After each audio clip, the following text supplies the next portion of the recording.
अस्सलाम वालेकुम फ्रेंड्स। आज की इस वीडियो में हम ये देखेंगे कि आपने बिज़नेस कॉन्ट्रैक्ट या बिज़नेस एग्रीमेंट राइटिंग कैसे करनी है। तो आजकल अमेज़ॉन के ऊपर बहुत से लोग बिज़नेस कर रहे हैं और अक्सर फ़ोन करके वो मुझसे एग्रीमेंट राइटिंग, कॉन्ट्रैक्ट राइटिंग के हवाले से इन्फॉर्मेशन ले रहे होते हैं। तो फ़ोन पे तो जितनी चीज़ होती है मैं गाइड कर देता हूँ, लेकिन अगर आप कम्प्लीटली इस प्रोसेस को समझना चाहती हैं तो थोड़ा इस वीडियो को देख लें। सबसे पहले आप यहाँ पे लिखेंगे कि जॉइंट वेंचर्स को कह लें, पार्टनरशिप कह लें या व्हाट्सोएवर बिटवीन द पार्टीज़। अब पार्टीज़ कौन सी हैं? यहाँ पे आप अपनी कंपनी का नाम वर्सेस जो दूसरी कंपनी होगी उसका नाम लिख देंगे जिसके साथ आप एग्रीमेंट कर रहे हैं। इन केस आप कंपनी नहीं है, आप इंडिविजुअल हैं और जिसके साथ आप एग्रीमेंट कर रहे हैं वो भी इंडिविजुअल है, तो उस सूरत में आप अपना नाम और CNIC नंबर, फादर का नाम वर्सेस दूसरे बंदे का नाम, उसका CNIC नंबर, उसके फादर का नाम लिखेंगे और फिर बताएंगे कि ये जो प्रोजेक्ट है ये अबाउट अमेज़ॉन वर्किंग है। अमेज़ॉन में आप होलसेल कर रहे हैं, प्राइवेट लेबल कर रहे हैं या किसी किस्म का कोई भी आपका दूसरा बिजनेस है तो उस बिजनेस प्रोजेक्ट का नाम यहाँ पे लिख देंगे। डेट आ जाएगी। इस तरीके से ये फॉर्मेट आप कॉपी कर लीजिएगा। जहाँ पे आप बना रहे हैं उस जगह का नाम लिख देंगे, रावलपिंडी, इस्लामाबाद, जो भी शहर है आपका वो लिख देंगे। वर्सेस वेयर एज के बाद आप डिटेल मजीद मेंशन करेंगे। ये जो दोनों कंपनीज हैं इनका बताया जा रहा है कि इसका रजिस्ट्रेशन नंबर क्या है अगर कंपनी रजिस्टर है तो, अगर कंपनी नहीं है इंडिविजुअल है तो उस हवाले से आप बता देंगे कि फादर नेम ये है, CNIC ये है, रेजिडेंट ऑफ ये है और होम एड्रेस ये है, ऑफिस का एड्रेस ये है वगैरह वगैरह। ये पार्टी ए के कंटेंट से आगे। और अब ये जो पहले बंदे का आपने नाम लिखा है इसको अपने पार्टी ए का नाम दे देना है और दूसरे का नाम जो है उसको पार्टी बी कह देना है। अच्छा, उसके बाद जो पार्टनरशिप एक्ट 1932 है वो हमें ये बताता है कि किन किन चीज़ों का आपने ख्याल रखना है। अगर ये पॉइंट्स जो 14 मैंने यहाँ पे मेंशन किए हुए हैं पार्टनरशिप डीड के कंटेंट्स, इन 14 में से कोई एक भी मिसिंग होगा तो आपकी डीड रजिस्ट्रेशन के टाइम रिजेक्ट हो सकती है। नेक्स्ट वीडियो में हम ये देखेंगे कि हमने पार्टनरशिप डीड यानी कि फर्म उसको कैसे रजिस्टर करना है। तो फर्म की रजिस्ट्रेशन के लिए जब आप फर्म रजिस्ट्रेशन ऑफिस में जाएंगे तो आपके पास डीड का होना ज़रूरी है और उस डीड के अंदर अगर ये 14 पॉइंट्स पूरे नहीं होंगे तो आपकी डीड रिजेक्ट हो जाएगी। याद रखिएगा कि मैंने फर्स्ट टाइम जब पार्टनरशिप डीड रजिस्टर करवाई थी तो मुझे 3 से 4 मरतबा रिजेक्शन का सामना करना पड़ा था और जब आप रजिस्टर करवाने जाएंगे तो आप वो फेस ना करें जो मैंने किया था। उस हवाले से मजीद हम आगे चलते हैं। इन पॉइंट्स को आप देख लें। सबसे पहले आप प्रोजेक्ट के बारे में बताएंगे कि प्रोजेक्ट किससे रिलेटेड है, इसमें क्या होगा, इसमें अर्निंग का सोर्स क्या होगा वगैरह वगैरह। प्रोजेक्ट का कैपिटल कितना है, इसकी ऑपरेशन किस किस्म की और किस जगह पे, अगर दो पार्टनर है दोनों पार्टनर काम कर रहे हैं या एक कर रहे हैं, कोई भी पार्टनर इंटरेस्ट लेगा अपने काम की, अपने इन्वेस्टमेंट की अगेंस्ट, या सैलरी लेगा या नहीं लेगा, ये आप बता देंगे। उसके बाद अगर बिजनेस में आप न्यू पार्टनर शामिल करना चाहते हैं तो ये आप गुंजाइश रख रहे हैं कि फ्यूचर में हो सकता है या नहीं हो सकता, और अगर नहीं हो सकता तो फिर क्या होगा, अगर हो सकता है तो किन कंडीशंस पे होगा। आमतौर पे जब भी कोई नया पार्टनर आता है तो दूसरे पार्टनर को जो है वो अपनी प्रॉफिट रेशो कम करनी पड़ती है। फॉर एग्जांपल मैं और आप पार्टनर हैं, मेरी वजह से एक थर्ड पार्टनर भी बिजनेस में इन हो रहा है तो मेरा प्रॉफिट अगर 50% था तो सेक्रीफाइसिंग रेशो के साथ मेरा प्रॉफिट 25% हो जाएगा। मैं अपना प्रॉफिट जो है उसको सेक्रीफाइस कर दूंगा क्योंकि नया पार्टनर मेरी वजह से आ रहा है।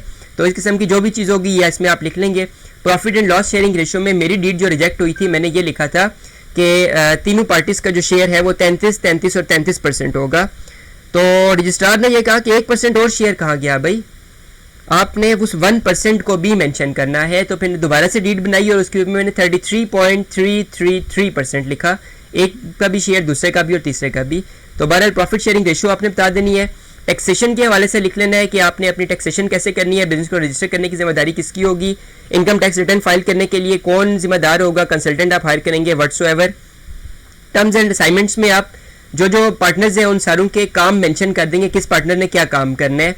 उसके बाद टर्मिनेशन या डिसोल्यूशन कि इस फर्म की डिसोल्यूशन का प्रोसेस क्या होगा, ये लॉन्ग टर्म चलने वाली है या एक शॉर्ट पीरियड के लिए हो सकता है कि आप इसको पार्टनरशिप कर रहे हैं भाई कि एक मकान की बिल्डिंग की हमने पार्टनरशिप करनी है, तो वो मकान जब बन जाएगा तो उसके बाद पार्टनरशिप ऑटोमेटिकली डिसोल्यूट हो जाएगी। लेकिन आमतौर पे जो पार्टनरशिप फर्म्स होती हैं उनके नीचे हम बस इतना लिख देते हैं कि this is partnership at will, कि जब सारे पार्टनर्स की मर्जी होगी तब इसको डिसोल्यूट किया जाएगा, या किसी एक की मर्जी होगी तो उसको उसका शेयर दे के तो पार्टनरशिप फर्म को डिसोल्यूट किया जा सकता है। उसके बाद कॉन्फिडेंशियल इन्फॉर्मेशन का कॉलम आप डाल देंगे। किसी भी पार्टी को अलाउ नहीं होगा कि वो बिजनेस की कॉन्फिडेंशियल इन्फॉर्मेशन किसी दूसरे तक पहुंचाए। किसी पार्टनर की डेथ हो जाती है या कोई पार्टनर अपनी 60 ईयर्स की एज में आके रिटायर होना चाहता है या हो जाता है तो उसके बाद क्या प्रोसीजर होगा।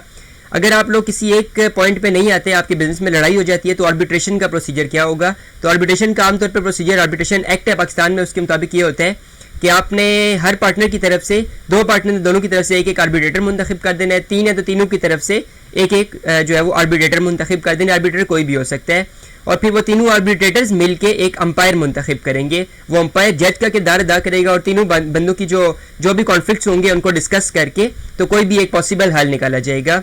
फोर्स मेजोरे कहती है एक्ट ऑफ गॉड को। अब फॉर एग्जांपल कि आप बिजनेस कर रही हैं, ज़लज़ला है, आपका मकान जो है वो ज़लज़ले में गिर गया, जो आपका ऑफिस था वो गिर गया, लॉस हो गया है, आग लग गई है, आपकी इन्वेंट्री जो है वो जल गई है, तो इसको फोर्स मेजोरे कहा जाता है। इसमें कोई भी पार्टी जिम्मेदार नहीं होती। तो ये पॉइंट अगर आप मेंशन कर देती हैं तो वेल एंड गुड, नहीं करते तो आपको कॉन्सिक्वेंसेज इसके फेस करना पड़ सकते हैं। तो अपने कॉन्ट्रैक्ट के बीच में फोर्स मेजोरे का लाजमी जिक्र करें। उसके बाद एप्लीकेबल लॉ जो है वो ये है, पाकिस्तान में पार्टनरशिप एक्ट है 1932, इसमें आप लिख देंगे कि यूनिफॉर्म पार्टनरशिप एक्ट अमेरिका का जो है उसके मुताबिक, या अगर आप अमेरिकन के साथ पार्टनरशिप कर रही हैं, इंग्लैंड का है तो उसका भी यूनिफॉर्म पार्टनरशिप एक्ट है। वो लॉ देख लीजिएगा कौन सा है, मैं आपको बता भी दूंगा नीचे डिस्क्रिप्शन में। उसके बाद अगर आप पाकिस्तान के अंदर कर रहे हैं तो पाकिस्तान में पार्टनरशिप एक्ट 1932 है, तो उसमें आप लिख देंगे कि इसके एन मुताबिक जो है ये कॉन्ट्रैक्ट बनाया गया है, और कोई भी चीज़ जो उसकी शिक से हट की है वो इसके बीच में एक्सेप्टेबल नहीं होगी। तो ये प्रोसीजर है फ्रेंड्स पार्टनरशिप को, डीड को लिखने का और बनाने का।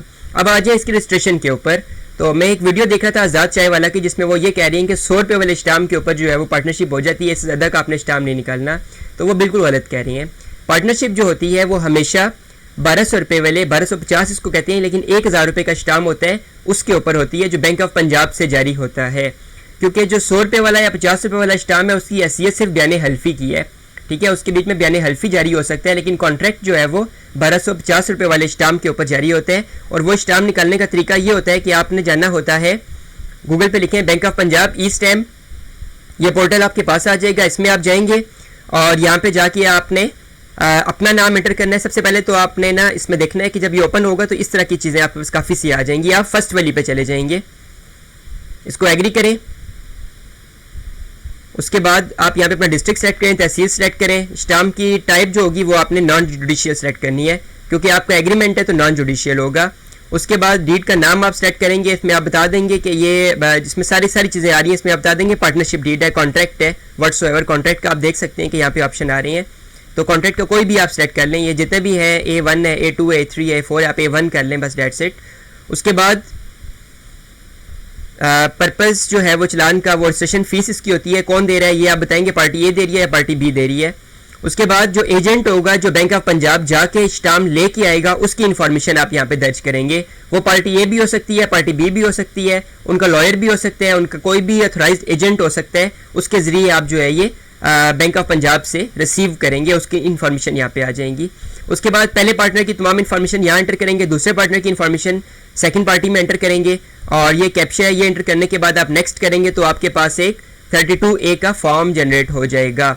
32A का फॉर्म जो है वो इस तरह का फॉर्म होगा, ये तस्वीर में नजर आ रहा है, ऐसा फॉर्म होगा। ये लेके आप बैंक ऑफ पंजाब में जाएंगे, वो आपसे 1050 रुपये लेंगे, आई थिंक सो 1200 रुपये हैं, 1250 रुपये हैं, सॉरी 1250 रुपये आपसे लेंगे। और उसके बाद आपको जो है वो 3 पेजेस का एक स्टाम्प इशू कर देंगे, और उस स्टाम्प के ऊपर आप ये वाली डीड जो है जो मैंने आपको दिखाई है, ये पूरी लिखने के बाद, ये इसमें पॉइंट्स मेंशन है, इन सारे पॉइंट्स को आप फिलअप करेंगे। लिखने के बाद उसके ऊपर आप प्रिंट कर लेंगे।